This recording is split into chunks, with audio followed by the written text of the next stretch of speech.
A continuación, tengo el placer de introduciros al profesor del Centro Nacional de Biotecnología de Madrid, don Luis Enjuanes.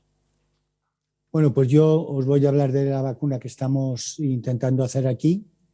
Es una vacuna para coronavirus humanos basada en un replicón RNA. Llegamos aquí porque en el laboratorio estábamos estudiando las bases moleculares de la virulencia. La virulencia de un virus no depende del grado de replicación que éste pueda tener, si es alto o bajo, sino fundamentalmente de la presencia de genes de virulencia. Estos genes no son necesarios para la replicación del virus, pero lo que suelen hacer es codificar proteínas que anulan las defensas del hospedador.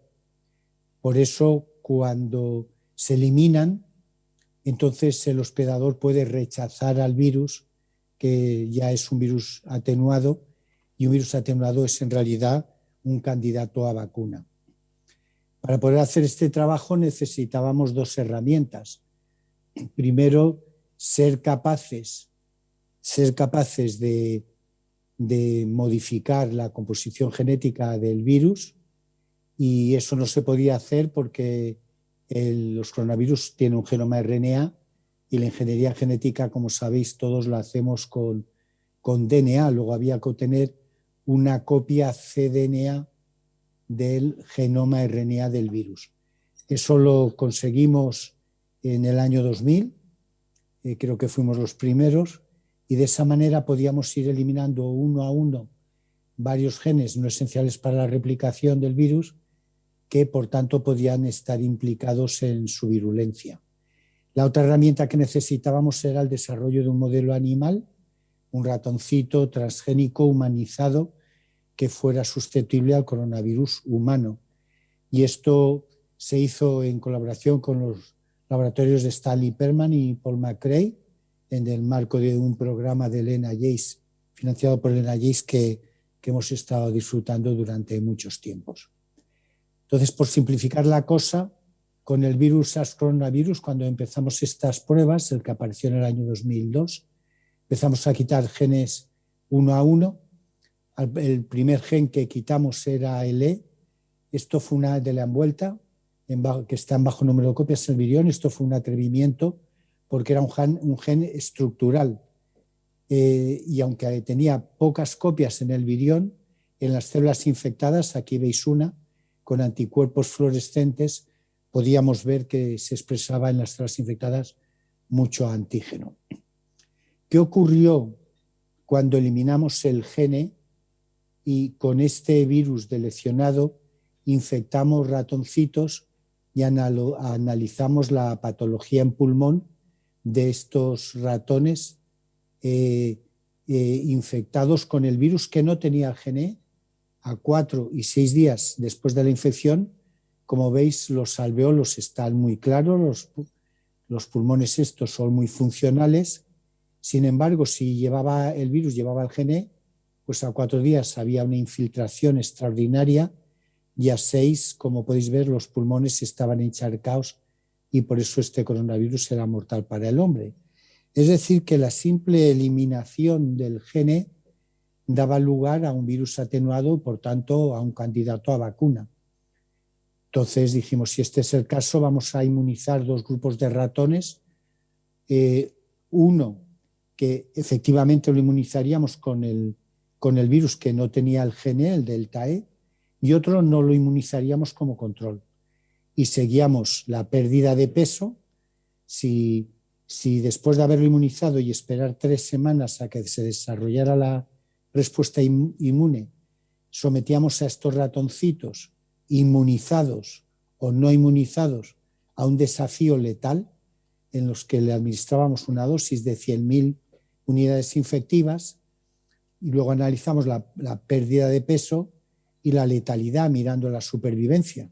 Y lo que vimos es que si no los habíamos inmunizado, rápidamente perdían peso y al día 4 la supervivencia era 0.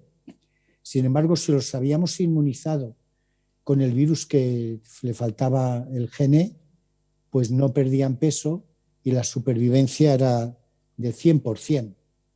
Luego, pues se hicieron las comprobaciones habituales, ver si esto, que ya no es un virus, porque cuando le quitamos el gene ya no se puede propagar, le llamamos por eso un replicón RNA, y comprobamos que pese a no tener el gene, cuando veíamos replicación del genómico de ese virus, se replicaban las columnas rojas y también expresaba RNA subgenómicos.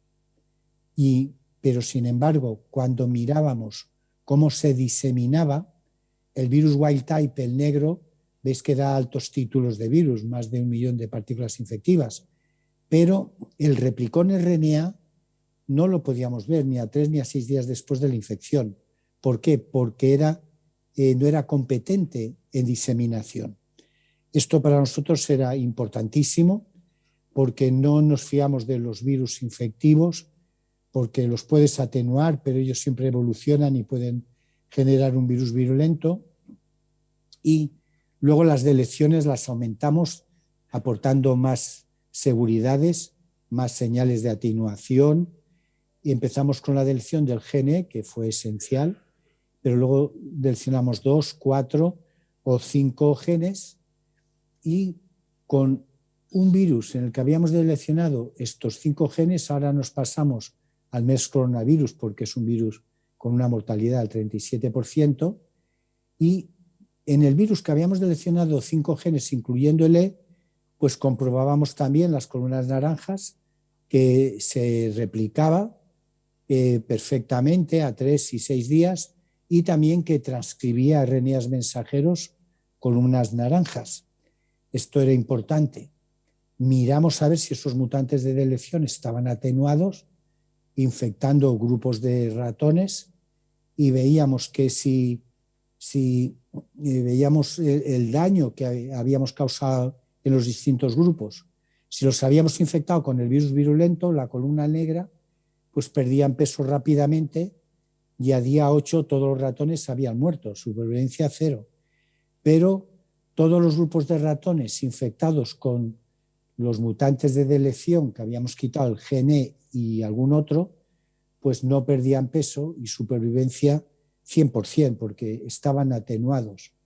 Entonces, luego hicimos una observación muy interesante, y es que cuando inmunizábamos un grupo de ratones con el mutante de delección, en el que habíamos eliminado 5 genes, esto era un replicón, ya no era un virus, y los inmunizábamos, esperábamos 3 semanas para que se desarrollara la respuesta inmune, y luego le administrábamos 100.000 unidades infectivas, o sea, una dosis letal muy fuerte, y buscábamos a distintos días post-administración, a días 2, 4 y 6, el virus virulento del que habíamos administrado 100.000 dosis, veis que no lo encontrábamos.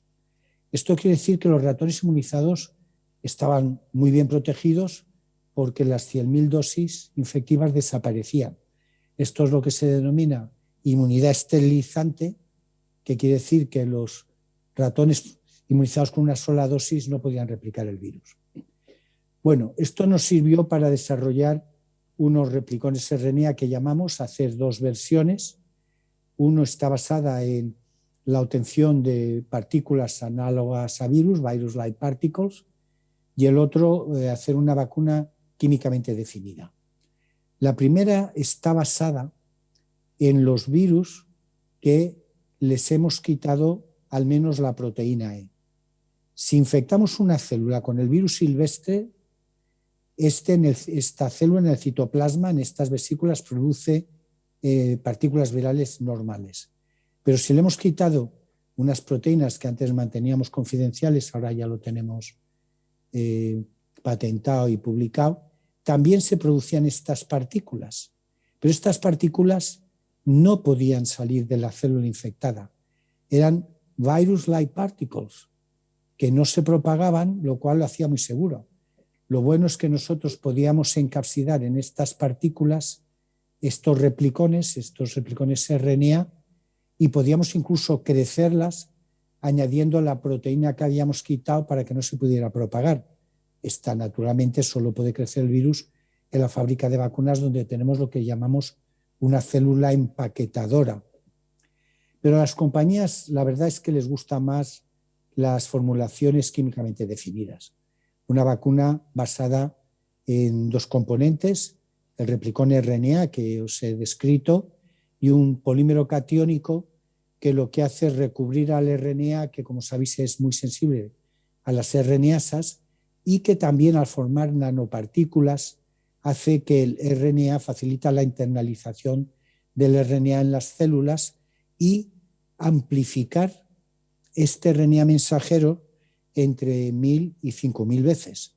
Es un replicón RNA que se puede autoamplificar y aumentar la potencia de la inmunización.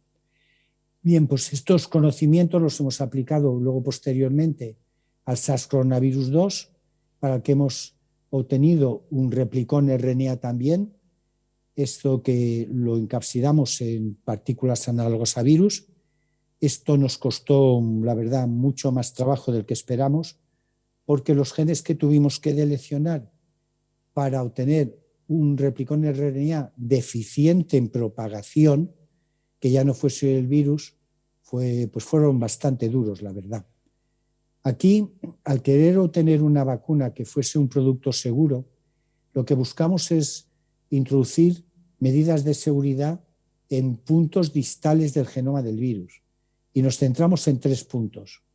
Uno en el que mapeaban los genes 3 y E, como antes, y estudiamos la delección de uno, de los dos, de combinación de los dos. Otra zona donde estaban genes no esenciales para la replicación y que los puedes quitar para atenuar el virus e introducir otro motivo de seguridad. Aquí eliminamos los genes 6, 7A, 7B y 8. Y luego hemos querido recientemente añadir en una zona distal del genoma deleciones en un gen, en SP1, que habíamos observado que cuando introducíamos deleciones en el SARS-coronavirus, el 1, el primero, el del 2002, o en el MERS coronavirus, pues el virus se atenuaba. Es decir, que el replicón RNA para el SARS-2, para que sea seguro, aparte de otras características en las que no voy a entrar, de deleciones introducidas en la proteína S, tenía muchas alteraciones en el genoma. Y esto lo hemos ido caracterizando, no voy a entrar en detalles. En el gen SP1 deleccionábamos zonas conservadas. Una zona conservada en el genoma de un virus indica que es importante, por eso si la eliminas lo que tiene que hacer es atenuarlo. O cuando eliminábamos genes en la zona esta que están los genes 6, 7A, B y 8, pues aquí no sé cuántas deleciones hay, pero hemos hecho más de 30 deleciones, primero de los genes de 1 en 1, o combinando de 2 en 2 o de 3 en 3, para ver qué era lo que mejor atenuaba el virus. Entonces veíamos que distintas combinaciones de deleciones de esta zona, esto está solo dirigido a esta zona, pues hacían perder un poco el peso, pero se recuperaba pronto, y cuando veíamos la virulencia, analizando la supervivencia de los animales infectados con todos estos mutantes de deleción, veíamos que los podíamos clasificar en 3 grupos. Uno en los que los ratones estaban los virus estaban muy atenuados, porque la supervivencia de los ratones era del 100% o del 80%. Otros 2 grupos de deleciones en los que todavía eran virulentos, porque aquí moría el 60% y aquí el 80%, y otros en los que moría el 100%. O sea, distintos grados de atenuación, y eso nos ha permitido seleccionar una combinación de deleciones en concreto. Esos virus, si los podemos expresar en esos replicones RNA por transcripción in vitro, lo hemos hecho, o también los podemos crecer en células empaquetadoras, packaging cell lines, que expresan genes como el E o el 3 que complementan lo que se requiere para la diseminación del replicón. Hemos comprobado que si no complementamos estos replicones, que es lo que ocurre en los 2 primeros casos, la columna negra y verde, a días 3 y 6, estos replicones no se replican, no producen virus. Sin embargo, el wild type sí que lo produce en grandes cantidades, más de 10 a la 5, 10 a la 6 partículas infectivas. Es decir, que son auténticos replicones seguros. Que estos replicones replican menos que el wild type. Aquí lo que nos interesa en los replicones son las columnas verdes y que transcriben RNAs mensajeros, columnas verdes. Esto es muy importante porque estos RNAs mensajeros que transcribe el replicón son los que codifican las proteínas inmunizantes. Y con estas proteínas hemos probado a inmunizar ratones humanizados y hemos comprobado que se producen títulos elevadísimos de anticuerpos que con toda probabilidad son neutralizantes. Estos de aquí de la izquierda, esto es un control positivo en un ensayo de ELISA. En ensayos de ELISA sabéis que cuando tienes 3 unidades de densidad óptica has saturado el sistema, ya no puedes tener más números porque no te vale de nada. Y nosotros con estas inmunizaciones con el replicón obteníamos prácticamente 3 unidades en una muestra que la habíamos diluido 100 veces, 200 veces. Y si dábamos, aquí, bueno, esto era cuando dábamos un boost, esto es una primera inmunización y un boost la segunda. Esto eran anticuerpos IgG contra el receptor binding site. Eso lo que quiere decir es que esos anticuerpos son neutralizantes porque le bloquean la unión del virus al receptor de la célula. También veíamos que esta inmunización con estos mutantes de elección, que eran replicones, no virus ya, pues inducían CD8 positivas y también lo hemos visto CD4 con un nivel aceptable. Y finalmente hemos visto que inducen protección. Como veis, cuando inmunizamos o no inmunizamos en líneas negras, si hacemos un desafío letal, si no están inmunizados pierden peso los ratones y a día 6 han muerto todos, pero si los hemos inmunizado, pues la supervivencia de los ratones es del 100%. Por tanto, creemos que también tenemos un replicón útil para el SARS-CoV-2. Tenemos otras versiones, pero no voy a entrar en ellas por falta de tiempo. Para resumir, los genes que hemos tenido que direccionar en el caso del SARS-CoV-2 son distintos del MERS y nos ha hecho trabajar más de lo que teníamos previsto. Induce anticuerpos neutralizantes y respuestas T-cell y proporcionan una protección total en el modelo del ratón. No hemos ensayado todavía hámsters como ha hecho Adolfo, que va más adelantado, pero esperamos hacerlo en breve. Y dar las gracias a la gente del laboratorio que ha trabajado, todos los que están en blanco, como Javier Gutiérrez, José Manuel Onrubia, etcétera, pues han tenido una mayor relevancia. El laboratorio lo dirijo yo aquí en el Centro Nacional de Biotecnología, con la codirección de Isabel Sola, y es de alta valía el trabajo de Sonia Zúñiga, que por fin ya es una científico permanente porque ha sacado una plaza. Y entre los colaboradores o del centro, los extranjeros, destacaría la colaboración de Stanley Perman, de la Universidad de Iowa, con los ratones transgénicos. Y bueno, tengo que decir, ¿por qué no?, que con Adolfo García Sastre, como veis, hemos colaborado muchas veces y tenemos publicaciones conjuntas, porque Adolfo y Ana son gente estupenda para colaborar con ellos. Pues muchas gracias, porque ya me he pasado, según mi reloj, 1 minuto y medio.